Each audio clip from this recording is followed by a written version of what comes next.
أعوذ بالله من الشيطان الرجيم.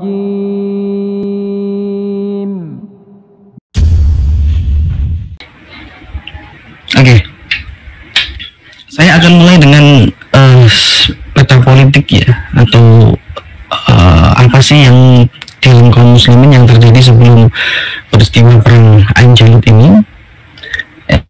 Yang pertama adalah kondisi kekhilafahan pada saat itu, yaitu Khilafah Abbasiyah ya, yang menggantikan Umayyah. Khilafah Abbasiyah mengalami puncaknya itu di masa Harun ar-Rasyid dan anaknya ya, Ma'mun, Al-Ma'mun, Khalifah Al-Ma'mun. Kemudian setelahnya mengalami penurunan atau kelemahan ya. Nah, sinilah fase lemahnya kekhilafahan Abbasiyah pada abad ke-9 yang menyebabkan terpecah belahnya kaum muslimin ya. Nah, apa yang menyebabkan pada saat itu ya wilayah-wilayah itu seakan-akan autonomus, yaitu memisahkan diri secara komander seperti itu, dan banyak daerah-daerah yang berubah menjadi kesultanan-kesultanan kecil. Ini mungkin sebuah fenomena politik ya pada saat itu, sebuah kebijakan yang mungkin ya kalau kita mau membaca istihad Syekh Taqi Al-Albani, bahwa kenapa sih wali itu ya atau gubernur itu tidak boleh lama-lama berkuasa dalam sebuah daerah atau sebuah wilayah, karena nanti akan terjadi akumulasi kekuatan, akumulasi politik ya, dari bapaknya ditunjuk menjadi gubernur dalam sebuah wilayah, kemudian nanti itu saking lamanya akan menumpuk kekuasaan ya, membangun sebuah militer sendiri ya, sampai kepada nantinya itu menjadi kuat dan akhirnya memisahkan diri ya, secara ini, walaupun secara politik masih mengakui khalifah pada waktu itu. Dan disinilah kemudian muncul bani-bani di setiap daerah ya, yang menjadi kekuasaan gubernur-gubernur tersebut ya. Contoh aja misalnya Mesir ya, Ahmad bin Tulun ya, kemudian mendirikan secara perintahan itu memisahkan diri, tapi masih mengakui ya khalifah, masih dibacakan doa di setiap Jumatnya dan sebagainya, tapi secara politik terpisah. Ini banyak sekali ya kekhilafahan Abbasiyah pada waktu itu mengalami, bisa dikatakan fracture ya, atau terpecah belah. Nah, selain itu ya, jadi ada dua kebijakan kekhilafahan pada waktu itu yang membuat terpecah belah. Yang pertama itu tadi ya, wali atau pejabat politik ya, gubernur yang terlalu lama dan beranak pinak di situ sehingga muncul akumulasi politik. Yang kedua adalah kebijakan di militer ya, yang memang ini dimulai saat Mu'tasim ya berkuasa. Sebenarnya ketika Al-Ma'mun ya, kakaknya berkuasa, Mu'tasim ketika belum menjadi khalifah, ini memang Khalifah Mu'tasim ini memang suka terhadap ilmu militer ya, suka terhadap bela diri, suka dan sebagainya ya.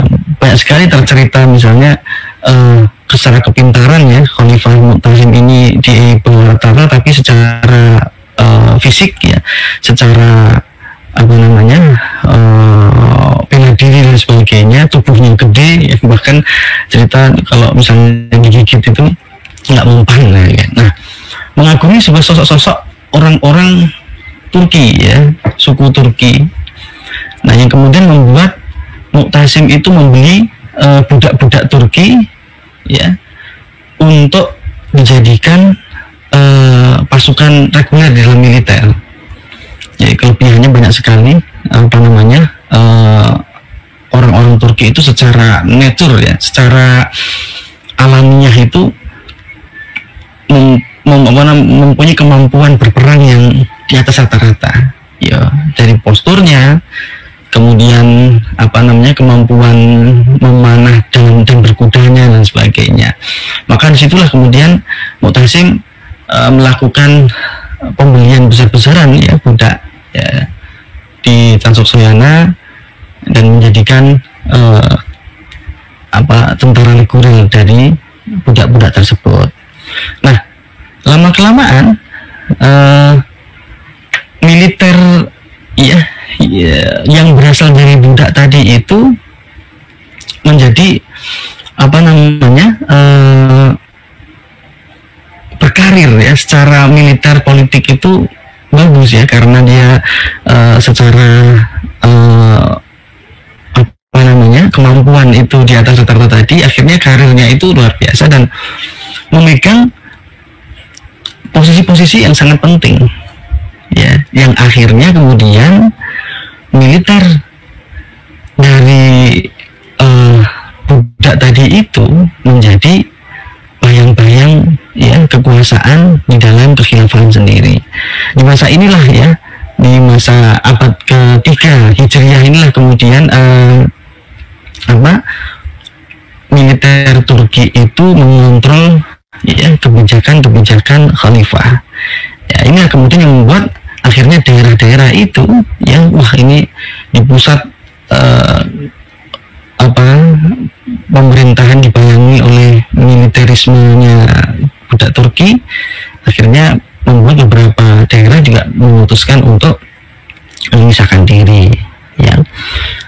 Kemudian hampir semua setelah abad keempat, abad kelima diganti penguasa bayangan, yaitu dari Bani Buwaih ya, Bani Syiah ya.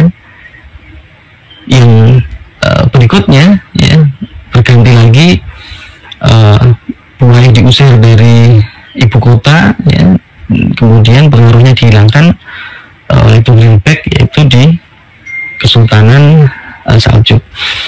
Nah, jadi saya akan menegaskan bahwa di masa itu ya, walaupun khilafah masih tegak gitu kan ya, tapi banyak sekali kesultanan-kesultanan yang di bawahnya.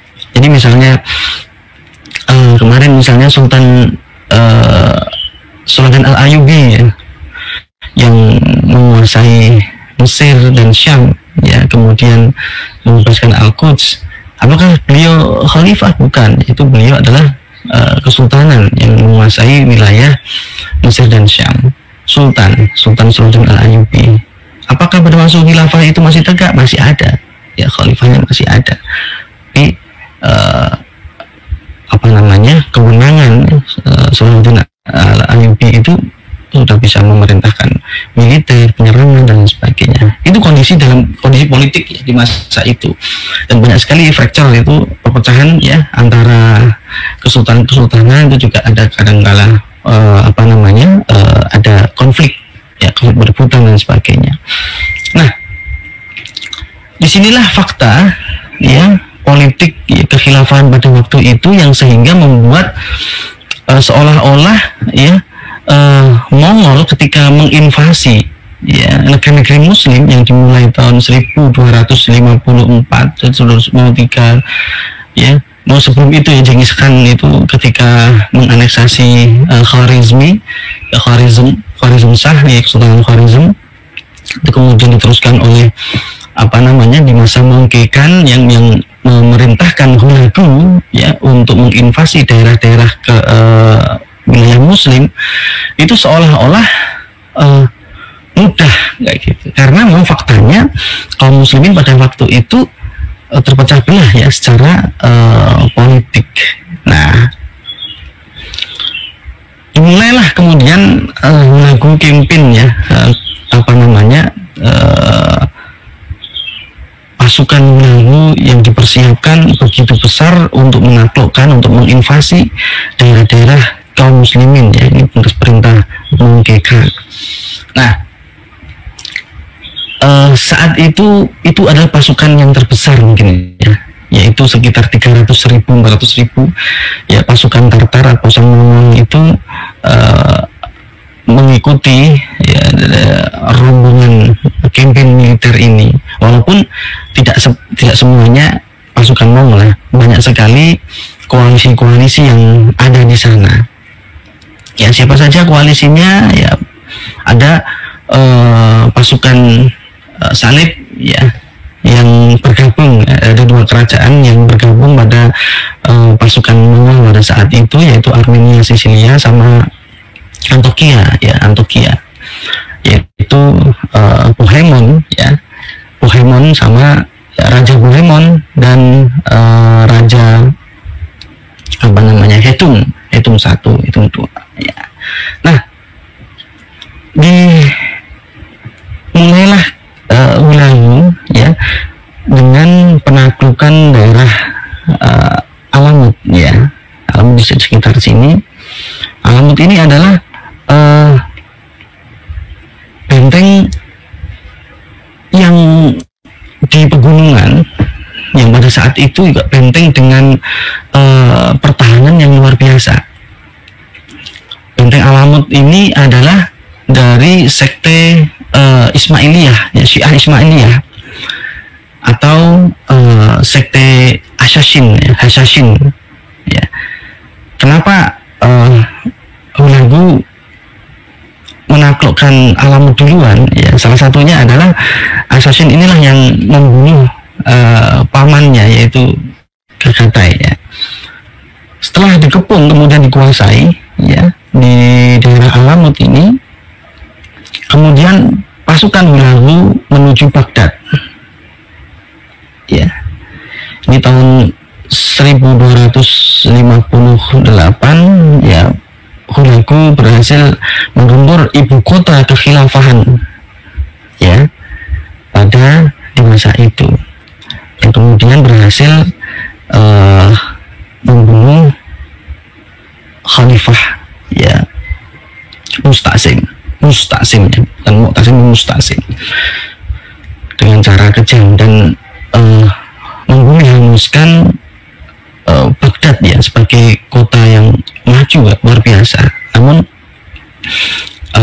mudah sekali ya, kayak apa namanya, hitungannya itu sangat mengerikan ya, pembunuhan ya sampai ratusan ribu ya, yang kemudian seorang beberapa tahun itu dilanda penyakit karena banyak sekali jenazah-jenazah yang tidak dikuburkan ya, sampai membusuk dan lain sebagainya. Kemudian perpustakaan terbesar Baitul Hikmah itu diporak-porandakan, dibakar kitab-kitabnya, dimasukkan ke sungai dan lain sebagainya, sehingga sungai-sungai berwujud merahnya darah bercampur dengan hitamnya tinta dari kitab-kitab ya yang ada di Baitul Hikmah. Nah, setelah puas di sini selama 1 bulan menguasai Baghdad, kemudian memporak-porandakannya, kemudian Hulagu berangkat ya ke Tabriz ini ya, pasang tenda di sana, itu istirahat ya, semacam mengumpulkan lagi kekuatannya untuk akan melaju ke berikutnya.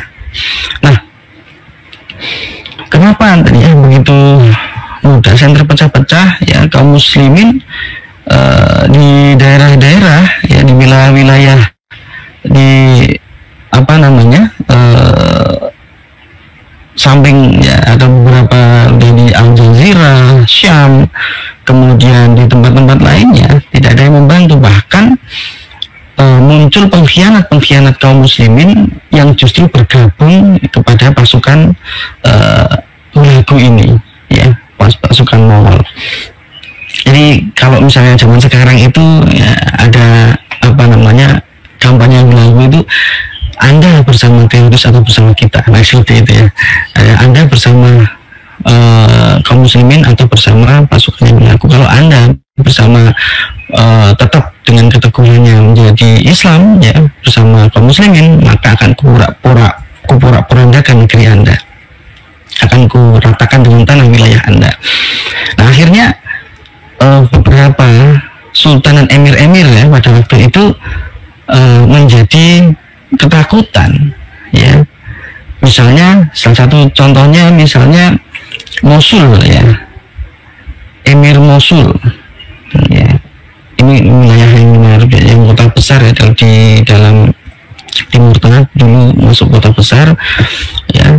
Setelah dikuasai Zengki, kemudian seorang atapeknya yaitu Badruddin Lu'lu' merebut kekuasaan, dan ini kemudian mengabdi kepada Mongol ya. Badruddin Lu'lu' ini mengabdi kepada Mongol ya. Sampai bahkan di dalam sebuah kisah itu, Badruddin Lu'lu' ini yang sudah saat itu berumur 70-80 tahun itu membawa hadiah ya, hadiah emas, permata dan sebagainya itu menghadap Ragu Ketabris ini berkemahan, sampai menyembah-nyembah ya, ketakutan kehilangan kekuasaannya ya. Padahal selain membantu di penyerangan Baghdad ya, ini membawa hadiah-hadiah supaya apa? Supaya pasukannya tidak melewati Mosul dan membuyungkan Mosul ya. Dan jangan lupa juga ketika penyerangan Baghdad ya, penghancuran tragedi Baghdad tahun 1258, ada mengkhianat dari dalam juga ya, yang membocorkan kekuatan ataupun celah-celah pertahanan di benteng Baghdad, yaitu Ibnu Al-Qami ya, wazir ya, wazir utama atau istilahnya perdana menteri pada khalifah ya, yang seorang Syiah ya, kemudian berkhianat ya, memihak Mongol. Nah, selain Badruddin Lu'lu' ya, kemudian Raja Antakya, kemudian Raja Armenia ya, Armenia di sini ya, tempatnya di sini ini ya, menjadi pasukannya Mongol. Kemudian ada Emir ya, Damaskus juga ya, yang pada awalnya ini Nasir Yusuf, yaitu An-Nasir Yusuf ini ya. An-Nasir Yusuf ini adalah cucunya Salahuddin Al-Ayyubi, namun sangat berbeda sekali dengan pendahulunya ya. Dia ini sangat bernafsu sekali ya, bahkan jauh-jauh datang ke Tabriz itu memohon ya, kemudian memberikan perhiasan dan sebagainya itu agar Damaskus juga menjadi bagian dari Mongol tanpa dibasmi dan sebagainya. Bahkan di tahun sebelumnya ya, An-Nasir Yusuf ini bekerja sama Raja Prancis ya, Louis IX itu, untuk bersama-sama ya, berkoalisi menyerang Mesir ya. Kenapa ya? Agar dia itu menguasai Mesir, dan anehnya kalau menang ya, Louis IX ini akan dikasih Al-Quds ya, sebagai hadiah dari koalisi ya, di bawah itu.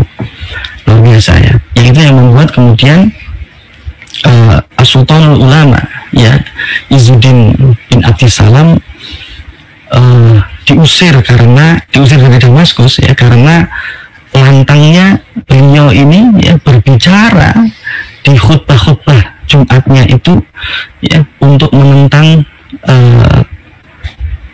Emir An-Nasir Yusuf, penguasa Damaskus ini. Nah, itu pengkhianat ya dalam masa invasi Mongol. Nah, akan tapi ada juga ya emir-emir atau amir-amir ya, yang secara istiqomah ya, itu melawan kebengisan pasukan Mongol ini. Karena jadi Hulagu itu sebelum menaklukkan sebuah daerah, pasti dia itu mengirim surat ya, surat penaklukan, sama mengirimkan utusannya ya, takluk atau akan dihabisi. Dikirimlah seorang utusan ya dari Tabriz ini, kan nanti akan ke daerah kalau sekarang ini namanya Silvan, kalau nggak salah itu namanya Mia Fakirin ini ada penguasa ya dari dinasti Ayyubiyah, yaitu yang bernama Al-Kamil Muhammad II. Al-Kamil Muhammad II di sana diutus ya oleh Hulagu, seorang utusannya yang beragama Nasrani ya. Dia bernama ya Kisis Yaqubi, seorang Kristen historian ya, yang sama dengan istrinya ya, istrinya yang lalu itu ada yang Kristen juga, Nasrani juga ya, untuk memberikan surat penaklukan kepada Al-Kamil Muhammad. Dengan sombongnya si Kisis Yaqubi ini ya mengagung-agungkan Mongol, kemudian merendahkan Al-Kamil Muhammad atau kaum muslimin di Nia Fakirin ya, sampai kepada akhirnya utusan ini dibunuh. Betapa emosinya, padahal waktu itu memang dipahami ya, oleh secara kesepakatan secara umum bahwa membunuh utusan itu terlarang atau tidak boleh. Namun karena emosi yang memuncak ya, karena penghinaan-penghinaannya kepada kaum muslimin, utusan ini dibunuh di depan pejabat-pejabat ya di Nia Fakirin.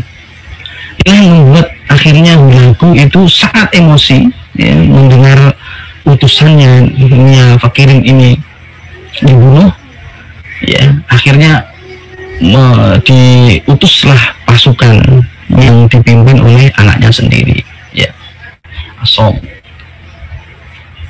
Benteng Nia Fakirin digempur berbulan-bulan ya. Al-Kamil Muhammad dan rakyatnya ini diserukan jihad ya, kemudian melakukan persiapan sampai kepada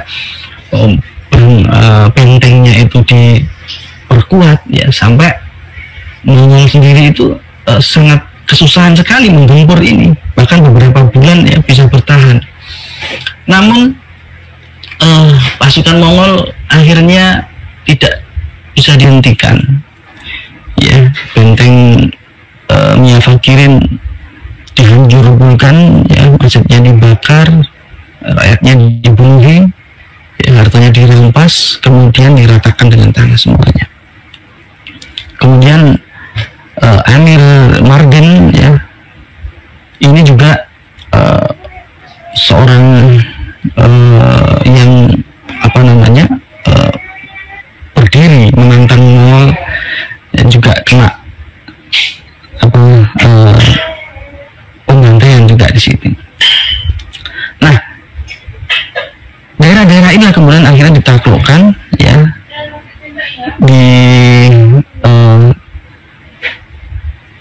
bumi hanguskan ya, hartanya diambil dan lain sebagainya, sampai kepada akhirnya bergerak ya dari Mardin, Al Jazirah, kemudian ke Aleppo, ke Homs ya, sampai ke Damaskus ya. Semuanya takluk ya oleh pasukan Hulagu. Barulah memang tujuannya Hulagu itu adalah berakhir ke penaklukan di Mesir ya, karena kota-kota besar kaum muslimin ya, selain Baghdad ya, Mosul ya, Damaskus ya, itu pusat-pusat peradaban kaum muslimin, dan Mesir ya. Nah, Mesir inilah yang kemudian menjadi batu sandungan Mongol. Siapa yang berkuasa di Mesir pada saat itu? Yaitu Kesultanan Mamluk ya. Kesultanan Mamluk ini, dalam dari katanya Mamalik ini, Mamluk itu adalah memang kesultanan yang didirikan oleh budak-budak yang berkarir di bidang militer ya, kemudian berhasil berkuasa. Mesir sebelumnya ya dikuasai oleh Ayyubi ya, dinasti Ayyubi. Sultan Al-Ayyubi meruntuhkan Fatimiyah di Mesir, kemudian berkuasa di sana selama kurang lebih 101 abadan ya.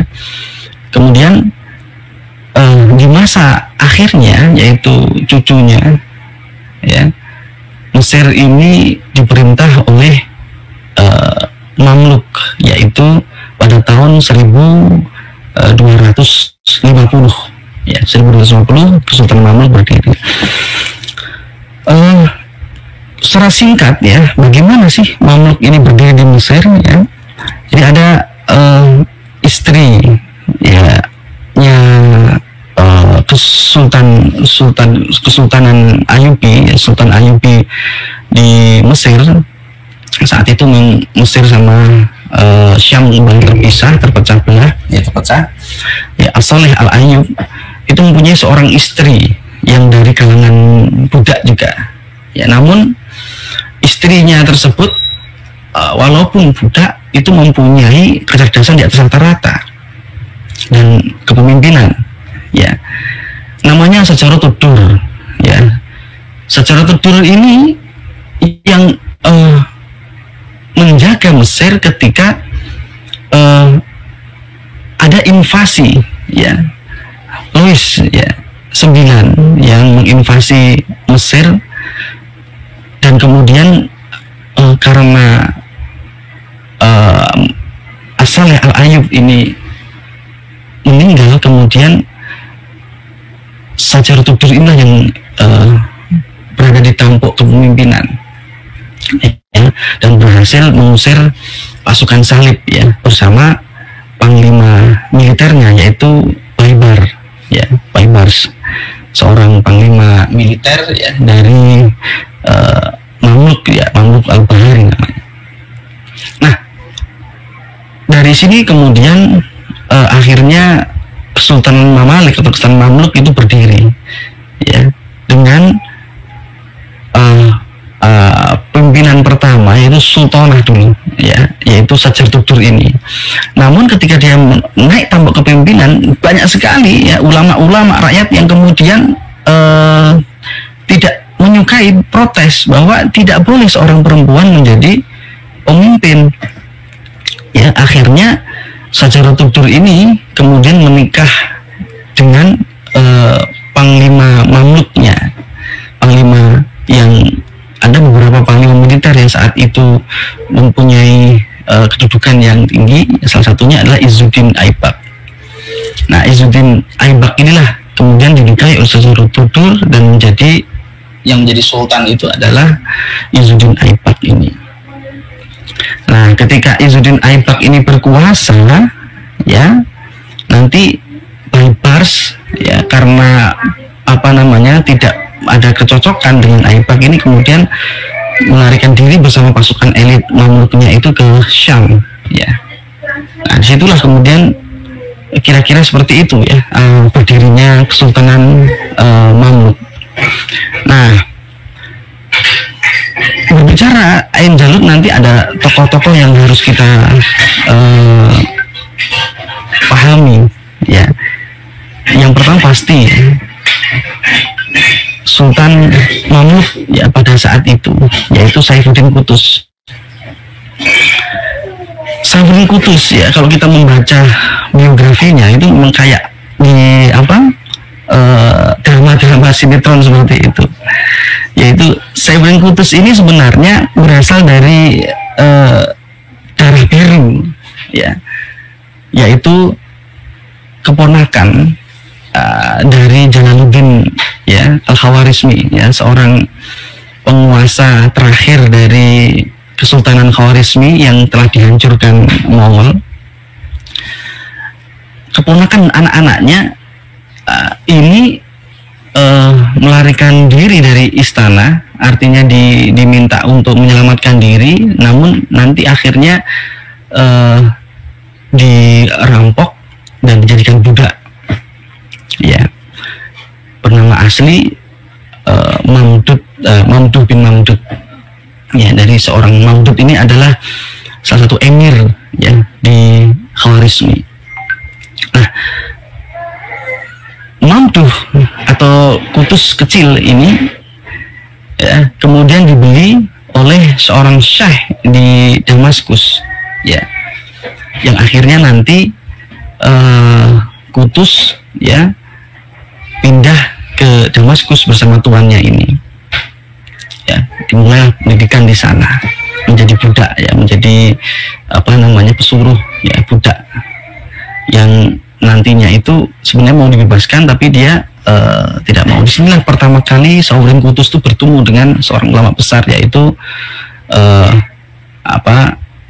Syekh Izzuddin ya bin Abdissalam ya, ketika masih di Damaskus ya, sebelum terusir ke Mesir. Nanti kejadian tadi itu di atas penguasanya An-Nasir Yusuf, kemudian Syekh Izzuddin bin Abdissalam ini terusir ke Mesir gara-gara menentang kebijakannya tadi itu. Nah, setelah di Damaskus ya, kemudian gurunya itu pergi ke Mesir. Nah, akhirnya Safuddin Qutuz kecil muda ini juga merantau ke Mesir ya, karena dibeli oleh Izzuddin Aibak ya. Jadilah Safuddin Qutuz hidup ya, berkarir militer di Mesir ya, di bawah pasukannya Izzuddin Aibak. Nah, nanti dalam sebuah kondisi Safuddin Qutuz ini karena anaknya Izzuddin Aibak ya, setelah terbunuhnya Izzuddin Aibak ya, Sultan Mamluk itu kemudian diteruskan oleh anaknya masih sangat remaja, yaitu umur 14 tahun ya, ketika ada invasi Mongol ya, ini butuh pimpinan yang harus leadership yang bagus ya, seorang yang bisa menyatukan kaum muslimin ya. Akhirnya Qutuz terpaksa ya mengkudeta Sultan Ali Mansur ini ya, dan akhirnya Qutuz menjadi sultan. Nah, dimulailah kemudian persiapan yang luar biasa ya, menghadapi Mongol ini ya. 4 orang utusan Mongol kemudian dibunuh oleh Safuddin Qutuz ya.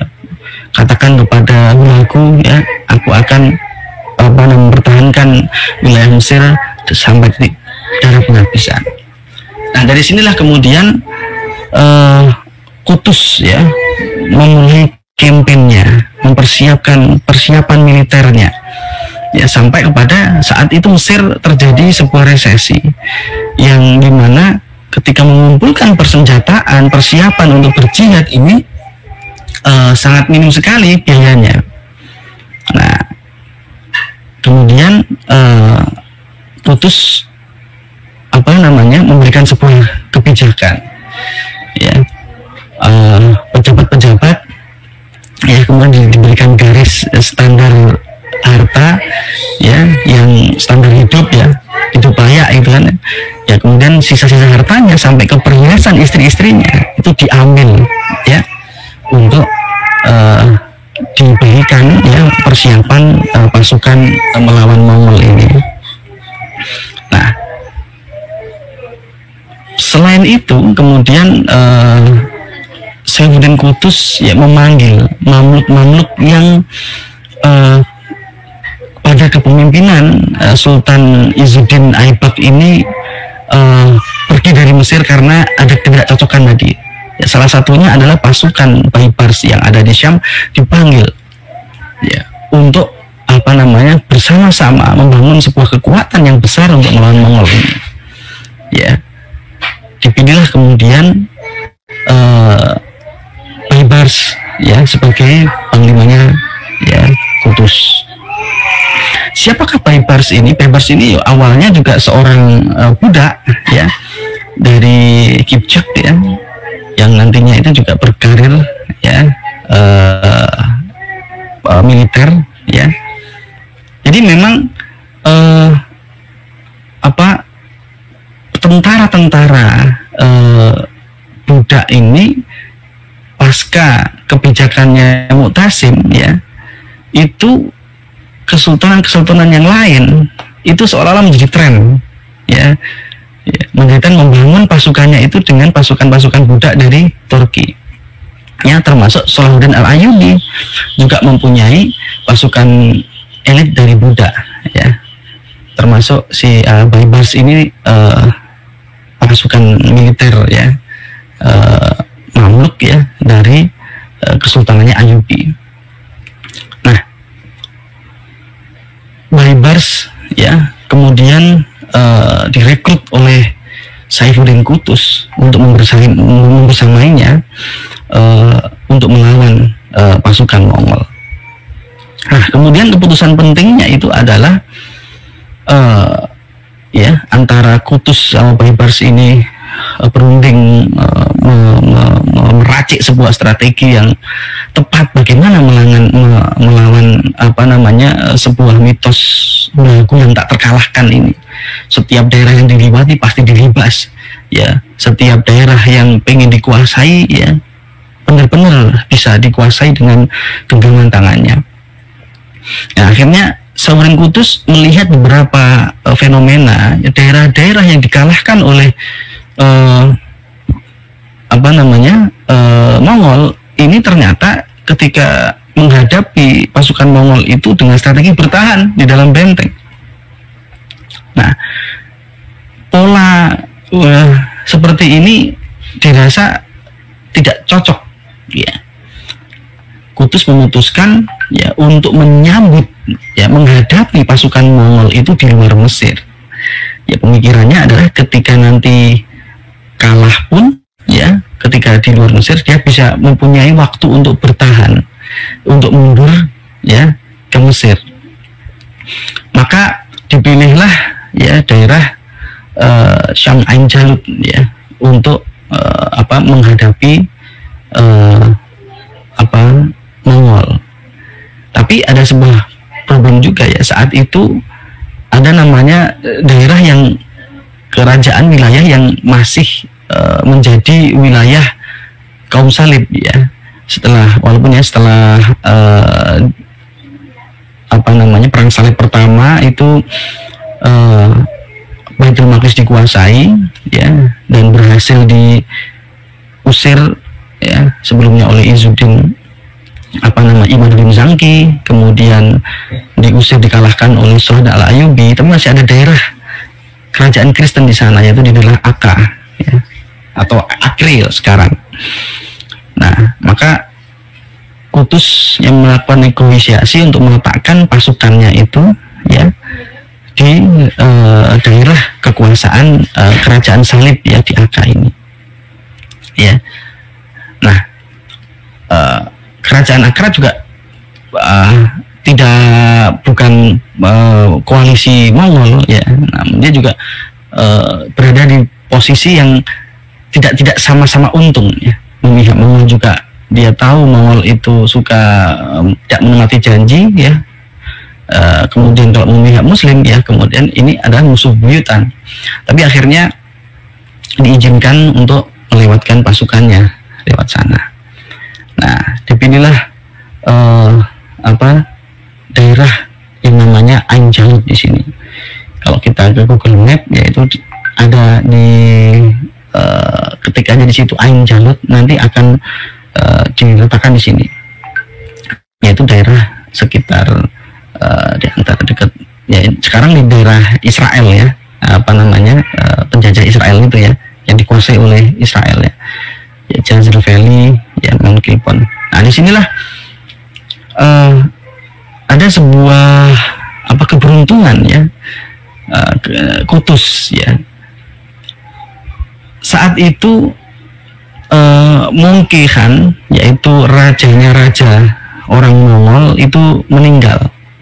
Kemudian sesuai dengan adat itu setiap meninggal raja atau rajanya raja atau khan tadi itu dipilih secara musyawarah di Karakorum, di pusatnya Mongol. Nah, Hulagu ya yang memang berkepentingan untuk itu akhirnya memilih untuk kembali ya, setelah dari Damaskus tadi menguasai Damaskus, memilih untuk kembali ke Karakorum, ke pusatnya Mongol ya, dengan hampir ya, karena kalau gengsinya itu ya dia yang punya pasukan yang paling gede ya, sehingga menguatkan posisi politik gitu kan ya. Hampir 2/3 pasukannya itu dibawa pulang ke Mongol Karakorum. Nah, tinggallah 20.000 pasukan yang nantinya itu dipimpin oleh Kit Bukanoyan, seorang jenderal senior Mongol ya, yang beragama Nasrani ya, yang sudah ya ibaratnya Khalid bin Walidnya Mongol lah ya, karena memang ahli strategi dan lain sebagainya. Diminta oleh Hulagu itu memilih pasukan yang terbaik ya untuk meneruskan kampanye atau kampanyenya itu melawan Mesir ya, melakukan balik sama sebagian besar pasukannya. Nah, tinggallah di situ Kit Bukanoyan yang nantinya berhadapan dengan Saifuddin Qutuz dan Baibars al-Burduri. Nah, ini gambaran ketika mereka bertemu di Lembah Ain Jalut. Nah, ini pasukan ya Mongol ya. Ini karena celananya sempit ya. Jadi mereka dipaksa untuk memang berbaris ya. 2 barisan ya. Nah, Baibars ditugasi oleh Saifuddin Qutuz untuk memancing atau berada di depan ya, sebagian kecil pasukannya ya, 3.000-an pasukannya Baibars itu untuk menyambutnya di sini. Di sini pasukan Baibars berada. Ya, strategi Qutuz dan Baibars ketika menghadapi pasukan Kit Buka di sini adalah bagaimana memancing pasukan Mongol untuk nanti dikepung ya di sebuah daerah sempit ya, Ain Jalut itu. Nah, ketika Baibars dan pasukan elitnya itu berada di depan, itu tugasnya untuk memancing ya, pasukan Mongol, pasukan Kit Buka ini supaya untuk masuk perangkap ya, disediakan perangkapnya di sini. Di sini pasukan pasukan yang lebih besar, pasukan Saifuddin Qutuz ya, bersama pemanah-pemanahnya yang memang Mamluk itu terkenal dengan panahnya. Nah, tugasnya bagaimana dia itu bisa di sini ya, di ruang sempit itu kemudian dihajar bareng-bareng di sana. Nah, tugas yang begitu berat oleh Baibars ya, bagaimana bisa bertahan kemudian memancing ya pasukan 20.000 Mongol bersama Kit Buka ini supaya tidak curiga ya.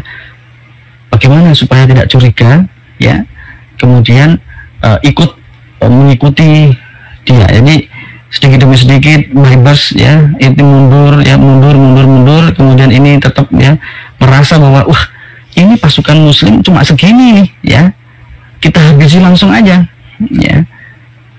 Majulah kemudian pasukan Mongol terus ya mendesak pasukannya Baibars sampai kepada lembah ya, yang dimana pasukan Muslim yang lebih besar ya, pimpinannya Qutuz di sana berstandby ya, menunggu pasukan Mongol untuk sampai ke sana. Nah, ini pasukan Mongol ya, yang kuning pasukannya Baibars ya. Ini saya ambil dari sebuah game ya. Nah, pasukannya Baibars ya selama berjam-jam bertugas memancing itu akhirnya berhasil. Ya, pasukan Mongol mengikuti kemana Baibars itu melangkah mundur tadi itu ya. Sampailah kemudian pasukan Mongol ini ke sebuah lembah yang sangat sempit di sini ya.